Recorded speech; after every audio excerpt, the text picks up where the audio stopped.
Viral ang video ng isang motorsiklo na nahulikam na nag-counterflow sa isang expressway. Muntik pa siyang masagasaan ng dalawang nakasalubong na truck. Balita hatid ni Joseph Moro. Isang motor ang makikitang humaharurot sa isang expressway sa kalaliman ng gabi. Sa unang tingin, aakalain mong wala namang mali, pero masdang mabuti habang paliko ang motorsiklo. Bigla itong may makakasalubong na dalawang truck at mabuti at hindi nagkasalpukan ang truck at motor na nagtuloy-tuloy pababa ng expressway. Tinunto namin kung saan kinuna ng video. Kinumpirma ng North Luzon Expressway Corporation o NLEX na nangyari ito sa R10 ramp sa port area sa Maynila papunta sa NLEX Harbor Link.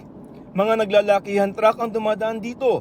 Ayon sa NLEX, hindi na nila natuntun kung sino ang motorcycle rider pero maaaring nalito daw ito sa pagpasok. Parang nagkamali siya, sir. Ayon sa NLEX, posible raw na nag-U-turn yung motorsiklo na mapagtanto niya na bawal na siya dito sa expressway. Magdaragdag ng mga karatula ang NLEX para iwas aksidente. Mali nga po siya ng akyat. Umakyat po siya sa R10. Bawal po ang mga under capacity na motor, yung mga 400cc pababa. Pinag-usapan po namin with our asset management.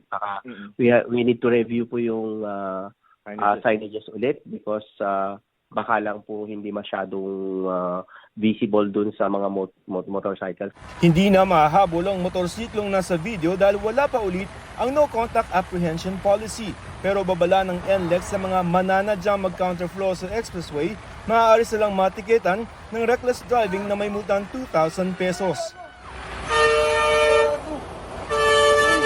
Joseph Morong nagbabalita para sa GMA Integrated News.